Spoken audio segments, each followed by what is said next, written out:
doon sa picture natin, sa oo. bashers. Ay, oo nga, no. Na ano ko rin yun, sabi nung, sabi niya, tignan mo yung ano niyo, yung video niyo. Nag 2.1 million na. Marami na kayong kita niyan. Sabi ko, sabi ko, ewan ko lang kung may kita yun. Tapos mga nagko-comment na nagtapon daw ng basura sa sa may bintana. Actually guys, yung basura, yung nagtapon ng basura, yun, may sako doon sa may likuran. Nakapako yun, tapos nakabukang ganun. Napunta pa kayo dito sa amin. Pag nakita niyo yung kapaligiran dito sa amin, mahalimuyak.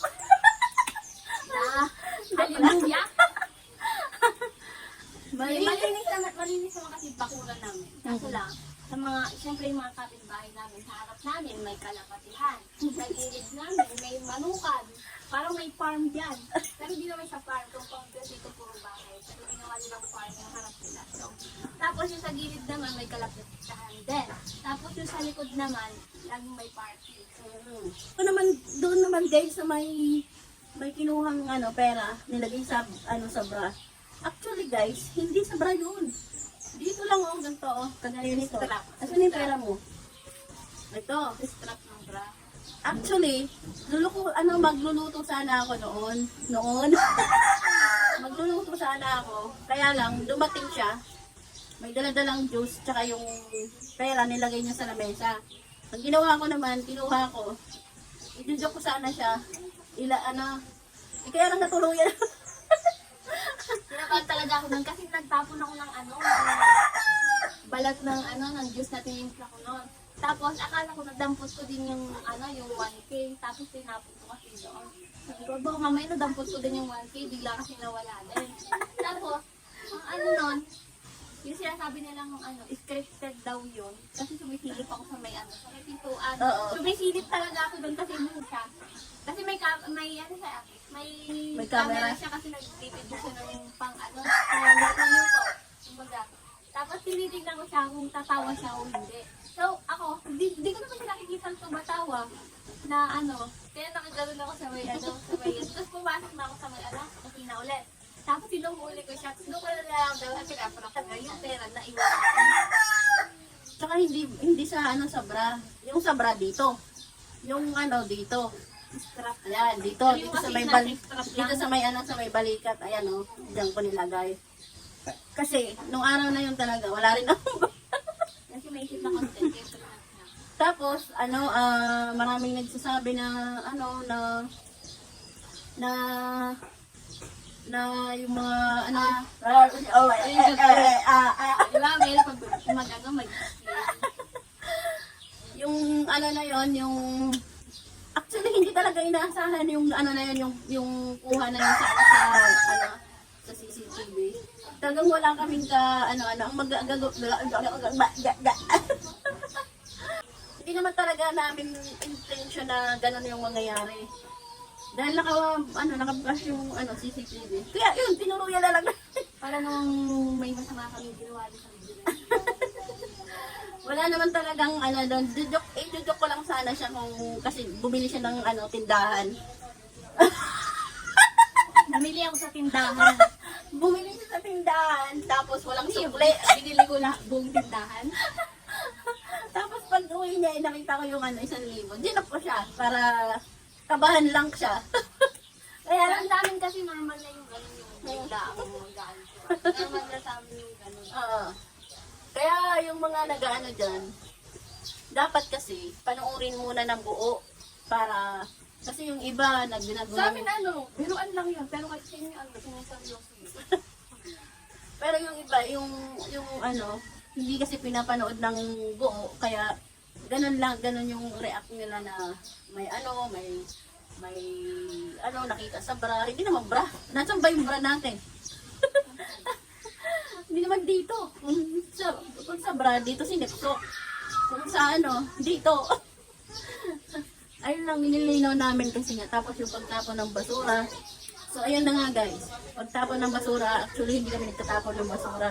Pero, lagi kami na pagkakamalan, nagtatapon ng basura. Kasi nga, Nasa gilid na ano lang namin.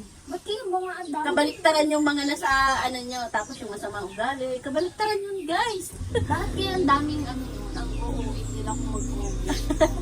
Ay, tinasabi pa siya, baliw kayo. Ay, baliw talaga kaming dalawa pag nagsama nito. Minsan nga, nag-aaway kami nito. Magugulat na lang yung kapitbahay namin may maingay. Kasi nag-aaway kami ito sa vlog. Di kasi, ganito muna gawin natin. Yung ano, yung kumbaga, hindi naman naaway na ano. Kumbaga, yung sa gagawin lang namin, kasi pag may gagawin kami, kasi kailangan malakas yung boses namin, parang naririnig yun sa cellphone. Hindi naman yung away na, ano, Baka sa CCTV. alam. So, kumbaga, Para dinig na dinig.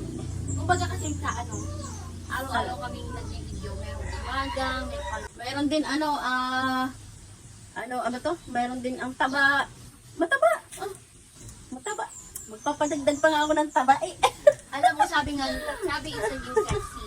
Alam mo ba, nung unang panahon, yung mga gantong katawan, ano na, mga year 80s ata yun, or 90s. Yung mga gantong ano, 18s pala, 18s. Mga 18s.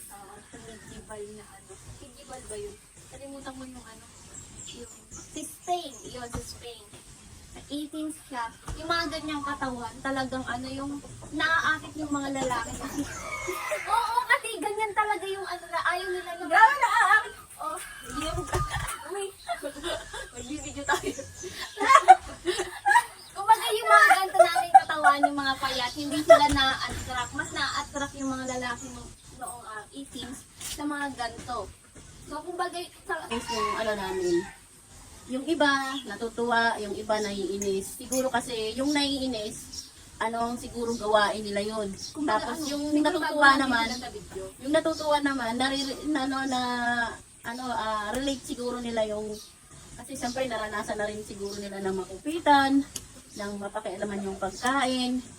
Yung ginagawa naman namin, hindi yung naninira kami sa, sa mga kasambahay. Tingnan ang kasambahay sa, sa Malaysia. Kaya, marami din na nakasalamuhang mga doon kasambahay na iba-ibang klaseng kaso ng yung kapitbahay nyo nang di ba di pinapakain? oo, yung kapitbahay namin At hindi alam mo yung pinapakain. grades na yan, iisa-isa niya pa yun, pupunasan yun yung gano'n. At di siya pinapakain. Tapos ginagawa ko, binibigyan ko ng pagkain, ng palihim. Yung itatapon na pagkain, binibigyan ko siya, nilalagay ko sa plastic para kumain siya kasi hindi siya pinapakain. Pero ibang lahi yun, siya, Indonesia siya. Kaya yun, ang naisipan ko, ayan, ganyan. Pero sa totoong buhay, hindi talaga ako hindi ako magnanakaw, hindi ko naranasan na mangupit, na manguha ng pagkain, hindi ko naranasan yan. Kumbaga pinapahiwatig ko lang yung mga nangyari sa mga kasambahay na hindi pinalad. Na mga nakakwentuhan ko, kanya-kanya istorya. Pero kumbaga yung bakalita hanggat hindi mo kami kinakausap. Ganon kami, hindi naman yung mayabang na, gano'n na yun, hindi naman kami gano'n. Kumbaga kasi hindi kami, approachable. Wow, Approachable! Hindi kami yung unang nag-first move sa ibang tao. Uy, first move! Hindi kami yung unang first move sa isang tao para nakausapin kami. Kumbaga, mas gusto namin yung tao na yung, malay mo kausapin namin, ayaw pala kami kausapin, di ba? Ganito kasi kami. Ang akala ng mga tao masungit, madamot, pero maswerte ka kapag ikaw ang lumapit na ganon-ganon, hindi ka magdadalawang salita. At alam yan ang karamihan. Kahit marinig man ako, kahit malaman ka panood. Si Mamen, ayan, di ba, may papapunta dito. Manghiram ng bigas, ng pang-ulam, manghiram ng pera. Yung iba doon hindi na binabalik kasi sinasabi niya, okay na, sige na, huwag mo na ibalik, sa'yo naman yan. Kaya guys, kung ano May man, naalala ko. kung ano man yung nakikita nyo sa pinapanood nyo, kabaliktaran nyo. Alam mo ba? Pero okay lang yun dahil alam ng sarili ko, alam ni God kung ano yung masungit lang ako kapag nakikita ko talagang yung sobra na, ayun. Bubukas lang yung bibig ko pero pag wala naman sense na wala, tahimik lang kami. Wala kaming na masama yung ugali ko, madamot, walang kaibigan. Ay, di balong wala akong kaibigan, kaysa naman yung pag may kaibigan ka, pagkatalikod mo, ikaw yung pulutan. At saka yung ano naman yung Ang kaibigan ko at ang best friend ko, yung mga anak ko, ano man kami yan, saramunan ko man sila, mamaya-maya, wala na. Hindi kagaya ng ibang tao, binigay mo na lahat, pati isusubo mo na lang, ibigay mo. Tapos pagkatalikod mo, ay, sula na lang siyang lang, tumala siya. dami siya namin. Ganon nga. Hindi naman kami kasi ganun yung ugali ni ma'am. Kaya yung inaakala nyo guys, yung inaakala nyo, ano, kabaliktaran nyo. Pero, iniintindi ko yun dahil, ano nyo yun, opinion nyo yun. Choice nyo na mag-comment ng, ano. Pero, ito lang masasabi ko, kabaliktaran lahat ng sinasabi. Nabubulog ka. Yung nagtatapon ng basura, ay naku, galit na galit ako dyan guys. Hindi ako nagtatapon ng basura. Galit na galit ako dyan dahil gusto ko malinis. Kaya yung mga sinasabi nyo, walang basurahan, nagtatapon sa ano, kung saan saan, walang disiplina magtapon. Kabaliktaran yan guys. Kahit man magpunta kayo dito. Pero okay lang yan, opinion yan. Tapos yung nangungupit ng